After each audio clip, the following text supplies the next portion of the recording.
ഈശോ മിശിഹായിക്ക് സ്തുതിയായിരിക്കട്ടെ. വിശുദ്ധ ലൂക്ക എഴുതിയ സുവിശേഷത്തിൽ നിന്നുള്ള വായന. 4-ാം അധ്യായം. മരുഭൂമിയിലെ പരീക്ഷ. യേശു പരിശുദ്ധാത്മാവ് നിറഞ്ഞവനായി ജോർദാനിൽ നിന്ന് മടങ്ങി. ആത്മാവ് അവനെ മരുഭൂമിയിലേക്ക് നയിച്ചു. അവൻ പിശാചിനാൽ പരീക്ഷിക്കപ്പെട്ട് 40 ദിവസം അവിടെ കഴിഞ്ഞുകൂടി. ആ ദിവസങ്ങളിൽ അവൻ ഒന്നും ഭക്ഷിച്ചില്ല. അവസാനം അവന് വിശന്നു. അപ്പോൾ പിശാച് അവനോട് പറഞ്ഞു, നീ ദൈവപുത്രനാണെങ്കിൽ ഈ കല്ലിനോട് അപ്പമാകാൻ കൽപ്പിക്കുക. യേശു അവനോട് പറഞ്ഞു, അപ്പം കൊണ്ട് മാത്രമല്ല മനുഷ്യൻ ജീവിക്കുന്നത് എന്ന് എഴുതപ്പെട്ടിരിക്കുന്നു. പിന്നെ പിശാച് അവനെ ഒരു ഉയർന്ന സ്ഥലത്തേക്ക് കൊണ്ടുപോയി ഭൂമിയിലെ സകല രാജ്യങ്ങളും ക്ഷണനേരം കൊണ്ട് അവന് കാണിച്ചു കൊടുത്തു. പിശാച് അവനോട് പറഞ്ഞു, ഇവയുടെ മേൽ എല്ലാ അധികാരവും മഹത്വവും നിനക്കു ഞാൻ തരാം. ഇതെല്ലാം എനിക്ക് നൽകപ്പെട്ടിരിക്കുന്നു. എനിക്കിഷ്ടമുള്ളവർക്ക് ഞാൻ ഇത് കൊടുക്കുന്നു. നീ എന്നെ ആരാധിച്ചാൽ ഇവയെല്ലാം നിന്റേതാകും. യേശു മറുപടി പറഞ്ഞു, നിന്റെ ദൈവമായ കർത്താവിനെ നീ ആരാധിക്കണം, അവനെ മാത്രമേ പൂജിക്കാവൂ എന്ന് എഴുതപ്പെട്ടിരിക്കുന്നു. അനന്തരം പിശാച് അവനെ ജെറുസലേമിലേക്ക് കൊണ്ടുപോയി ദേവാലയ ഗോപുരത്തിന്റെ ശൃംഗത്തിൽ നിർത്തിക്കൊണ്ട് പറഞ്ഞു, നീ ദൈവപുത്രനാണെങ്കിൽ ഇവിടെ നിന്ന് താഴേക്കു ചാടുക. നിന്നെ സംരക്ഷിക്കാൻ അവൻ ദൂതന്മാരോട് കൽപ്പിക്കുമെന്നും നിന്റെ കാൽ കല്ലിൽ തട്ടാതെ അവർ നിന്നെ കൈകളിൽ താങ്ങിക്കൊള്ളുമെന്നും എഴുതപ്പെട്ടിട്ടുണ്ടല്ലോ. യേശു പറഞ്ഞു, നിന്റെ ദൈവമായ കർത്താവിനെ പരീക്ഷിക്കരുത് എന്നും പറയപ്പെട്ടിരിക്കുന്നു. അപ്പോൾ പിശാച് പ്രലോഭനങ്ങളെല്ലാം അവസാനിപ്പിച്ച് നിശ്ചിത കാലത്തേക്ക് അവനെ വിട്ടുപോയി. യേശു ദൗത്യം ആരംഭിക്കുന്നു.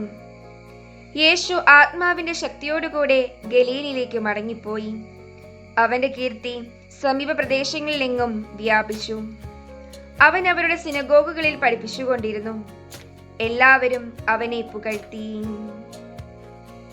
പ്രവാചകൻ സ്വദേശത്ത് അവഗണിക്കപ്പെടുന്നു. യേശു താൻ വളർന്ന സ്ഥലമായ നസ്രത്തിൽ വന്നു.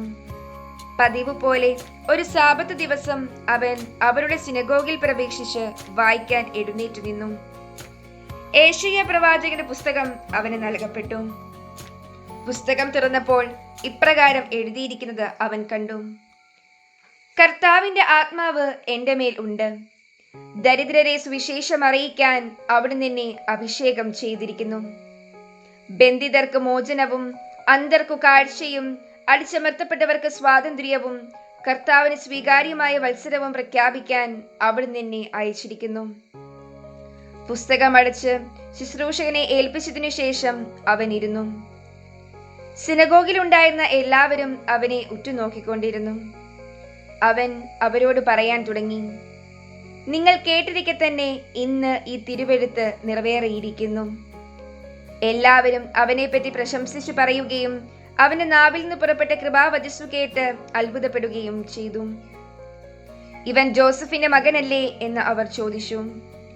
അവൻ അവരോട് പറഞ്ഞു, വൈദ്യ, നിന്നെ തന്നെ സുഖപ്പെടുത്തുക എന്ന ചൊല്ല് ഉത്തരിച്ചുകൊണ്ട്, തീർച്ചയായും നിങ്ങൾ എന്നോട് കഫർനാമിൽ നീ ചെയ്ത അത്ഭുതങ്ങൾ ഇവിടെ നിന്റെ സ്വന്തം സ്ഥലത്തും ചെയ്യുക എന്ന് പറയും. എന്നാൽ സത്യമായി ഞാൻ നിങ്ങളോട് പറയുന്നു, ഒരു പ്രവാചകനും സ്വന്തം നാട്ടിൽ സ്വീകരിക്കപ്പെടുന്നില്ല. സത്യമായി ഞാൻ നിങ്ങളോട് പറയുന്നു, ഏലിയ പ്രവാചകന്റെ കാലത്ത് ഇസ്രായേലിൽ അനേകം വിധവകൾ ഉണ്ടായിരുന്നു. അന്ന് 3 വർഷവും 6 മാസവും ആകാശം അടയ്ക്കപ്പെടുകയും ഭൂമിയിലെങ്ങും രൂക്ഷമായ ക്ഷാമം ഉണ്ടാവുകയും ചെയ്തു. എന്നാൽ സീദോനിൽ സരപ്തായിലെ ഒരു വിധവയുടെ അടുക്കലേക്കല്ലാതെ മറ്റാരുടെ അടുക്കലേക്കും ഏലിയ അയക്കപ്പെട്ടില്ല. ഏലീശ പ്രവാചകന്റെ കാലത്ത് ഇസ്രായേലിൽ അനേകം കുഷ്ഠരോഗികൾ ഉണ്ടായിരുന്നു. എന്നാൽ അവരിൽ സിറിയാക്കാരനായ നാമാനല്ലാതെ മറ്റാരും സുഖമാക്കപ്പെട്ടില്ല.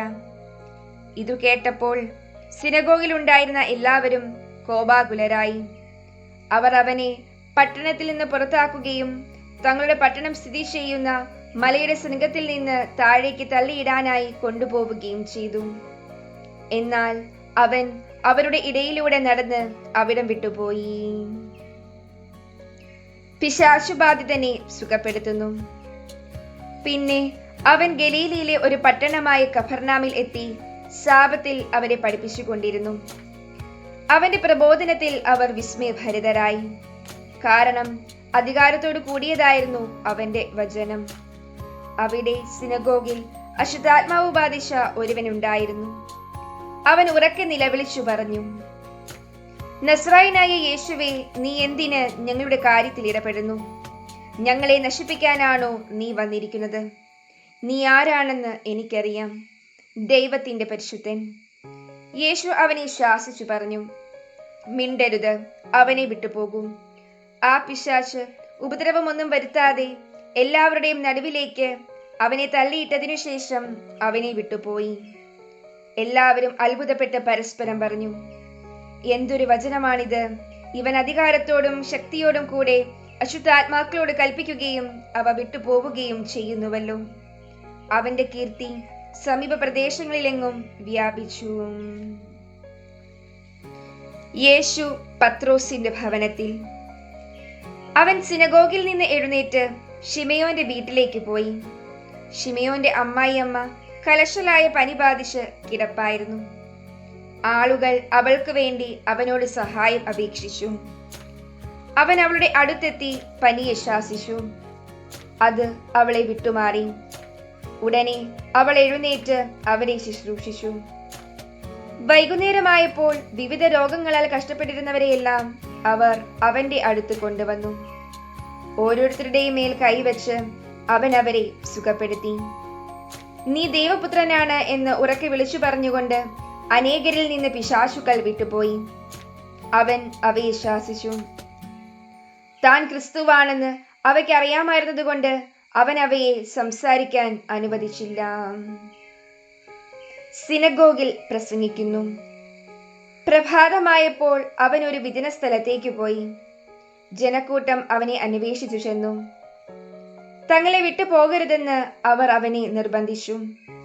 എന്നാൽ അവൻ പറഞ്ഞു, മറ്റു പട്ടണങ്ങളിലും ഞാൻ ദൈവരാജ്യത്തിന്റെ സുവിശേഷം പ്രസംഗിക്കേണ്ടിയിരിക്കുന്നു. അതിനു വേണ്ടിയാണ് ഞാൻ അയക്കപ്പെട്ടിരിക്കുന്നത്. അവൻ യൂദയായിലെ സിനഗോഗുകളിൽ പ്രസംഗിച്ചുകൊണ്ടിരുന്നു. വിശുദ്ധ ലൂക്ക എഴുതിയ സുവിശേഷത്തിൽ നിന്നുള്ള വായന. 6-ാം അധ്യായം. സാബത്ത് ആചരണത്തെക്കുറിച്ച് തർക്കം.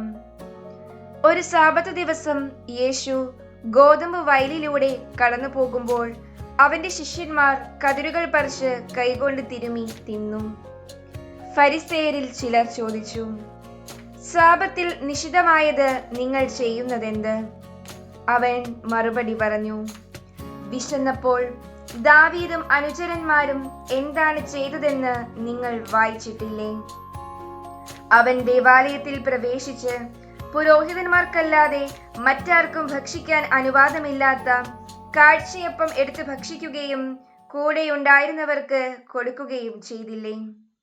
അവൻ അവരോട് പറഞ്ഞു, മനുഷ്യപുത്രൻ സാബത്തിന്റെയും കർത്താവാണ്. സാബത്തിൽ രോഗശാന്തി. മറ്റൊരു സാബത്തിൽ അവൻ ഒരു സിനഗോഗിൽ പ്രവേശിച്ച് പഠിപ്പിക്കുകയായിരുന്നു.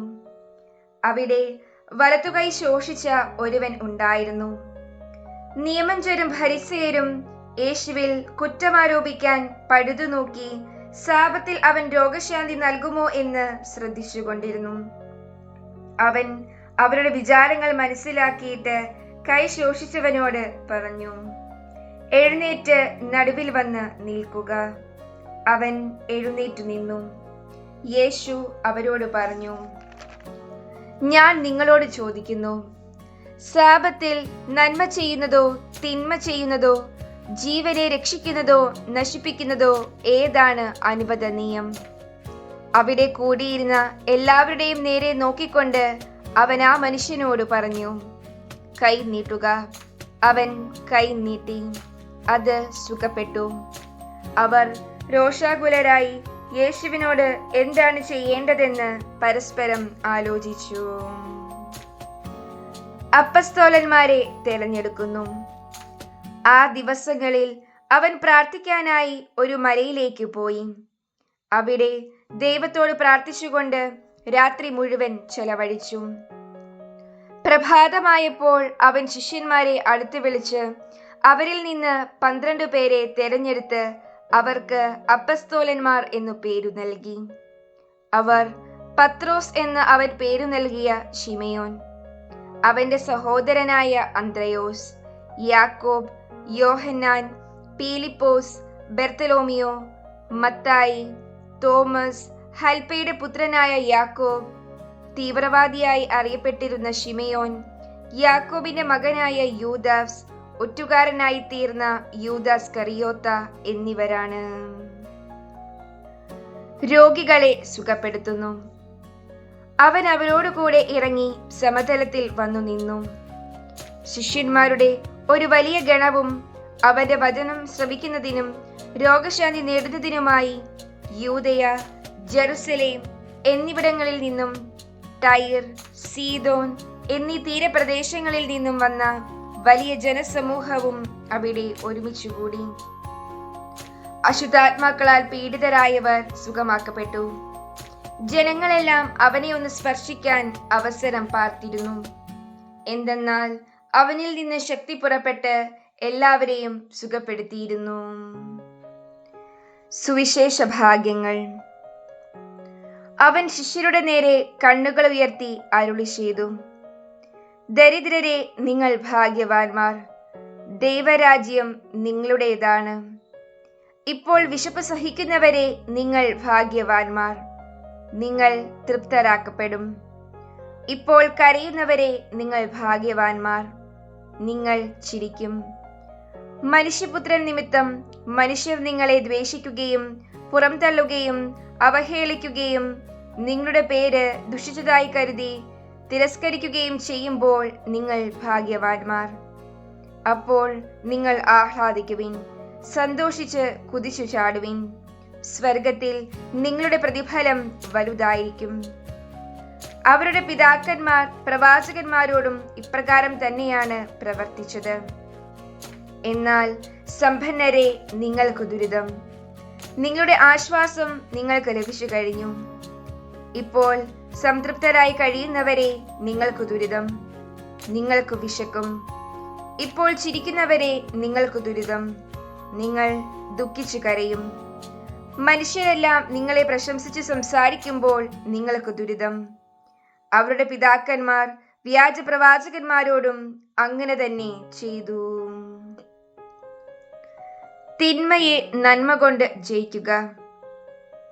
എന്റെ വാക്കു ശ്രവിക്കുന്ന നിങ്ങളോട് ഞാൻ പറയുന്നു: ശത്രുക്കളെ സ്നേഹിക്കുവിൻ, നിങ്ങളെ ദ്വേഷിക്കുന്നവർക്ക് നന്മ ചെയ്യുവിൻ, ശപിക്കുന്നവരെ അനുഗ്രഹിക്കുവിൻ, അധിക്ഷേപിക്കുന്നവർക്കു വേണ്ടി പ്രാർത്ഥിക്കുവിൻ. ഒരു ചെകിട്ട് തടിക്കുന്നവന് മറ്റേ ചെകിട് കൂടി കാണിച്ചു കൊടുക്കുക. മേലങ്കി എടുക്കുന്നവനെ കുപ്പായം കൂടി എടുക്കുന്നതിൽ നിന്ന് തടയരുത്. നിന്നോട് ചോദിക്കുന്ന ഏതൊരുവനും കൊടുക്കുക. നിന്റെ വസ്തുക്കൾ എടുത്തുകൊണ്ട് പോകുന്നവനോട് തിരികെ ചോദിക്കരുത്. മറ്റുള്ളവർ നിങ്ങളോട് എങ്ങനെ പെരുമാറണമെന്ന് നിങ്ങൾ ആഗ്രഹിക്കുന്നുവോ അങ്ങനെ തന്നെ നിങ്ങൾ അവരോടും പെരുമാറുവിൻ. നിങ്ങളെ സ്നേഹിക്കുന്നവരെ നിങ്ങൾ സ്നേഹിക്കുന്നതിൽ എന്തു മേന്മയാണുള്ളത്?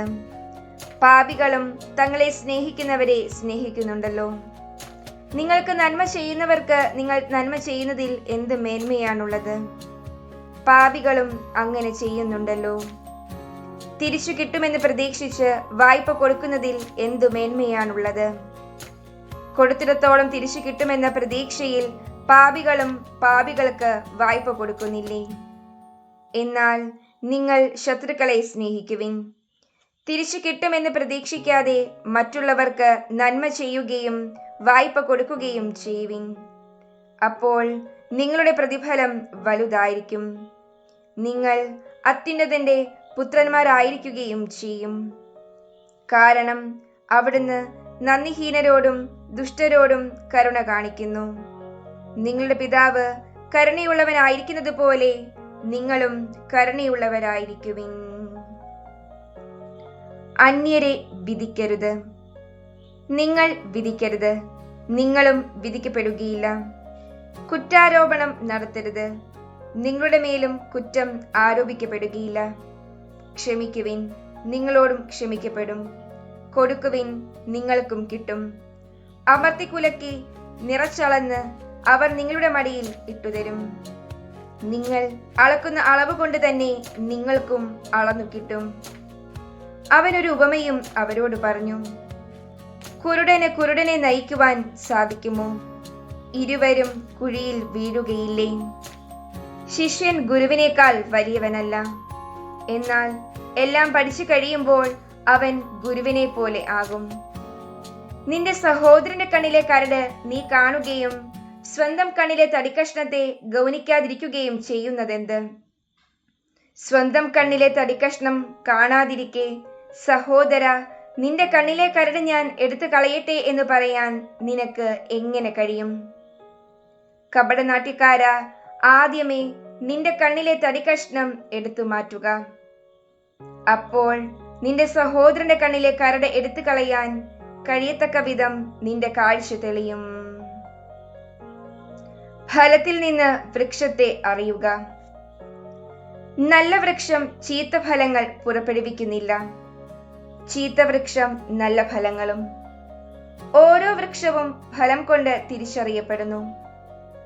മുൾച്ചെടിയിൽ നിന്ന് അത്തിപ്പഴമോ ഞെരിഞ്ഞിലിൽ നിന്ന് മുന്തിരിപ്പഴമോ ലഭിക്കുന്നില്ലല്ലോ. നല്ല മനുഷ്യൻ തന്റെ ഹൃദയത്തിലെ നല്ല നിക്ഷേപത്തിൽ നിന്ന് നന്മ പുറപ്പെടുവിക്കുന്നു. ചീത്ത മനുഷ്യൻ തിന്മയിൽ നിന്ന് തിന്മ പുറപ്പെടുവിക്കുന്നു. ഹൃദയത്തിന്റെ നിറവിൽ നിന്നാണല്ലോ അധരം സംസാരിക്കുന്നത്. ഉറച്ച അടിസ്ഥാനം. നിങ്ങൾ എന്നെ കർത്താവേ കർത്താവേ എന്ന് വിളിക്കുകയും ഞാൻ പറയുന്ന കാര്യങ്ങൾ പ്രവർത്തിക്കാതിരിക്കുകയും ചെയ്യുന്നത് എന്തുകൊണ്ട്? എന്റെ അടുത്ത് വന്ന് എന്റെ വചനം കേൾക്കുകയും അതനുസരിച്ച് പ്രവർത്തിക്കുകയും ചെയ്യുന്നവൻ ആർക്ക് സദൃശനാണെന്ന് ഞാൻ വ്യക്തമാക്കാം. ആഴത്തിൽ കുഴിച്ച് പാറമേൽ അടിസ്ഥാനമിട്ട് വീട് പണിത മനുഷ്യനോട് സദൃശനാണ് അവൻ. വെള്ളപ്പൊക്കമുണ്ടാവുകയും ഒഴുക്ക് അതിന്മേൽ ആഞ്ഞടിക്കുകയും ചെയ്തു. എന്നാൽ ആ വീടിനെ ഇളക്കാൻ കഴിഞ്ഞില്ല. എന്തെന്നാൽ അത് ബലിഷ്ഠമായി പണിയപ്പെട്ടിരുന്നു. വചനം കേൾക്കുകയും എന്നാൽ അതനുസരിച്ച് പ്രവർത്തിക്കാതിരിക്കുകയും ചെയ്യുന്ന മനുഷ്യൻ ഉറപ്പില്ലാത്ത തറമേൽ വീട് പണിതവന് തുല്യൻ. ജലപ്രവാഹം അതിന്മേൽ ആഞ്ഞടിച്ചു, ഉടനെ അത് നിലം പതിച്ചു. ആ വീടിന്റെ തകർച്ച വലുതായിരുന്നു. വിശുദ്ധ ലൂക്ക എഴുതിയ സുവിശേഷത്തിൽ നിന്നുള്ള വായന. 5-ാം അധ്യായം. ആദ്യത്തെ ശിഷ്യന്മാർ. ദൈവവചനം ശ്രവിക്കാൻ ജനങ്ങൾ അവന് ചുറ്റും തിങ്ങിക്കൂടി. അവൻ ഗനേസരത്തു തടാകത്തിന്റെ തീരത്ത് നിൽക്കുകയായിരുന്നു. 2 വള്ളങ്ങൾ കരയോടടുത്ത് കിടക്കുന്നത് അവൻ കണ്ടു. മീൻപിടുത്തക്കാർ അവയിൽ നിന്നിറങ്ങി വല കഴുകുകയായിരുന്നു. ശിമയോന്റേതായിരുന്നു വള്ളങ്ങളിൽ ഒന്ന്. യേശു അതിൽ കയറി. കരയിൽ നിന്ന് അല്പം അകലേക്ക് വള്ളം നീക്കാൻ അവനോട് യേശു ആവശ്യപ്പെട്ടു. അതിലിരുന്ന് അവൻ ജനങ്ങളെ പഠിപ്പിച്ചു. സംസാരിച്ചു തീർന്നപ്പോൾ അവൻ ശിമയോനോട് പറഞ്ഞു, ആഴത്തിലേക്കു നീക്കി മീൻ പിടിക്കാൻ വലയിറക്കുക. ശിമയോൻ പറഞ്ഞു, ഗുരു, രാത്രി മുഴുവൻ അധ്വാനിച്ചിട്ടും ഞങ്ങൾക്ക് ഒന്നും കിട്ടിയില്ല. എങ്കിലും നീ പറഞ്ഞതനുസരിച്ച് ഞാൻ വലയിറക്കാം. വലയിറക്കിയപ്പോൾ വളരെയേറെ മത്സ്യങ്ങൾ അവർക്കു കിട്ടി. അവരുടെ വല കീറി തുടങ്ങി. അവർ മറ്റേ വള്ളത്തിലുണ്ടായിരുന്ന കൂട്ടുകാരെ ആംഗ്യം കാണിച്ച് സഹായത്തിന് വിളിച്ചു. അവർ വന്ന് 2 വള്ളങ്ങളും മുങ്ങാറാകുവോളം നിറച്ചു. ശിമയോൻ പത്രോസ് ഇതു കണ്ടപ്പോൾ യേശുവിന്റെ കാൽക്കൽ വീണ്, കർത്താവേ, എന്നിൽ നിന്ന് അകന്നു പോകണമേ, ഞാൻ പാപിയാണ് എന്ന് പറഞ്ഞു. എന്തെന്നാൽ തങ്ങൾക്കു കിട്ടിയ മീനിന്റെ പെരുപ്പത്തെപ്പറ്റി ശിമയോനും കൂടെയുണ്ടായിരുന്നവരും അത്ഭുതപ്പെട്ടു. അതുപോലെ തന്നെ അവന്റെ പങ്കുകാരായ സെബദീപുത്രന്മാർ യാക്കോബും യോഹന്നാനും വിസ്മയിച്ചു. യേശു ശിമയോനോട് പറഞ്ഞു, ഭയപ്പെടേണ്ട, നീ ഇപ്പോൾ മുതൽ മനുഷ്യരെ പിടിക്കുന്നവനാകും. വള്ളങ്ങൾ കരയ്ക്കടുപ്പിച്ചതിനു ശേഷം എല്ലാം ഉപേക്ഷിച്ച് അവർ അവനെ അനുഗമിച്ചു. കുഷ്ഠരോഗിയെ സുഖപ്പെടുത്തുന്നു. പിന്നീടൊരിക്കൽ യേശു ഒരു പട്ടണത്തിൽ ആയിരിക്കുമ്പോൾ ഒരു കുഷ്ഠരോഗി വന്ന് അവനെ കണ്ട് സാഷ്ടാംഗം വീണ് പ്രാർത്ഥിച്ചു. കർത്താവേ, അങ്ങേക്ക് മനസ്സുണ്ടെങ്കിൽ എന്നെ ശുദ്ധനാക്കാൻ കഴിയും. യേശു കൈ നീട്ടി അവനെ തൊട്ടുകൊണ്ട് പറഞ്ഞു, എനിക്ക് മനസ്സുണ്ട്, നിനക്ക് ശുദ്ധിയുണ്ടാകട്ടെ. തൽക്ഷണം കുഷ്ഠം അവനെ വിട്ടുമാറി. യേശു അവനോട് പറഞ്ഞു, ഇക്കാര്യം നീ ആരോടും പറയരുത്. പോയി നിന്നെ തന്നെ പുരോഹിതന് കാണിച്ചു കൊടുക്കുകയും മോശ കൽപ്പിച്ചിട്ടുള്ളതനുസരിച്ച് ജനങ്ങൾക്കു സാക്ഷ്യത്തിനായി ശുദ്ധീകരണ കാഴ്ചകൾ സമർപ്പിക്കുകയും ചെയ്യുക. എന്നാൽ യേശുവിന്റെ കീർത്തി പൂർവാധികം വ്യാപിച്ചതേയുള്ളൂ. അവന്റെ വാക്കു കേൾക്കുന്നതിനും രോഗശാന്തി നേടുന്നതിനും വേണ്ടി വളരെ ആളുകൾ തിങ്ങിക്കൂടി. അവനാകട്ടെ വിജന പ്രദേശങ്ങളിലേക്ക് പിൻവാങ്ങി അവിടെ പ്രാർത്ഥിച്ചുകൊണ്ടിരുന്നു. തളർവാദ രോഗിയെ സുഖപ്പെടുത്തുന്നു. ഒരു ദിവസം യേശു പഠിപ്പിച്ചുകൊണ്ടിരിക്കുമ്പോൾ ഗലീലയിലെ എല്ലാ ഗ്രാമങ്ങളിൽ നിന്നും യൂദയായിൽ നിന്നും ജെറുസലേമിൽ നിന്നും ഫരിസേയരും നിയമാധ്യാപകരും അവിടെ വന്നുകൂടി. രോഗികളെ സുഖപ്പെടുത്താൻ കർത്താവിന്റെ ശക്തി അവനിൽ ഉണ്ടായിരുന്നു. അപ്പോൾ ചിലർ ഒരു തളർവാദ രോഗിയെ കിടക്കയിൽ എടുത്തുകൊണ്ടുവന്നു. അവർ അവനെ അകത്ത് യേശുവിന്റെ മുൻപിൽ കൊണ്ടുവരാൻ പരിശ്രമിച്ചു. ജനക്കൂട്ടം നിമിത്തം അത് സാധിക്കാഞ്ഞതുകൊണ്ട് അവർ പുരമുകളിൽ കയറി ഓടിളക്കി കിടക്കയോടെ അവനെ യേശുവിന്റെ മുൻപിലേക്ക് ഇറക്കി. അവരുടെ വിശ്വാസം കണ്ട് അവൻ പറഞ്ഞു, മനുഷ്യ, നിന്റെ പാപങ്ങൾ ക്ഷമിക്കപ്പെട്ടിരിക്കുന്നു. നിയമജ്ഞരും ഫരിസേയരും ചിന്തിച്ചു തുടങ്ങി, ദൈവദൂഷണം പറയുന്ന ഇവൻ ആര്? ദൈവത്തിനല്ലാതെ മറ്റാർക്കാണ് പാപങ്ങൾ ക്ഷമിക്കാൻ സാധിക്കുക? അവരുടെ വിചാരം മനസ്സിലാക്കി യേശു അവരോട് പറഞ്ഞു, എന്തുകൊണ്ടാണ് നിങ്ങൾ ഇങ്ങനെ ഹൃദയത്തിൽ ചോദിക്കുന്നത്? ഏതാണ് എളുപ്പം, നിന്റെ പാപങ്ങൾ ക്ഷമിക്കപ്പെട്ടിരിക്കുന്നു എന്ന് പറയുന്നതോ എഴുന്നേറ്റ് നടക്കുക എന്ന് പറയുന്നതോ? ഭൂമിയിൽ പാപങ്ങൾ ക്ഷമിക്കാൻ മനുഷ്യപുത്രൻ അധികാരമുണ്ട് എന്ന് നിങ്ങൾ അറിയേണ്ടതിന് യേശു തളർവാദ രോഗിയോട് പറഞ്ഞു, ഞാൻ നിന്നോട് പറയുന്നു, എഴുന്നേറ്റ് കിടക്കയുമെടുത്ത് വീട്ടിലേക്ക് പോവുക. ഉടനെ എല്ലാവരും കാണെ അവൻ എഴുന്നേറ്റ് കിടക്കയുമെടുത്ത് ദൈവത്തെ സ്തുതിച്ചുകൊണ്ട് വീട്ടിലേക്ക് പോയി. എല്ലാവരും വിസ്മയഭരിതരായി ദൈവത്തെ മഹത്വപ്പെടുത്തി. അവർ സംഭ്രമത്തോടെ പറഞ്ഞു, അസാധാരണ സംഭവങ്ങൾ ഇന്നു നാം കണ്ടിരിക്കുന്നു. ലേവിയെ വിളിക്കുന്നു. ഇതിനുശേഷം അവൻ പോകും വഴി ലേവി എന്നൊരു ചുങ്കക്കാരൻ ചുങ്കസ്ഥലത്ത് ഇരിക്കുന്നത് കണ്ടു. എന്നെ അനുഗമിക്കുക എന്ന് യേശു അവനോട് പറഞ്ഞു. അവൻ എല്ലാം ഉപേക്ഷിച്ച് എഴുന്നേറ്റ് അവനെ അനുഗമിച്ചു. ലേവി തന്റെ വീട്ടിൽ അവനു വേണ്ടി ഒരു വലിയ വിരുന്നു നടത്തി.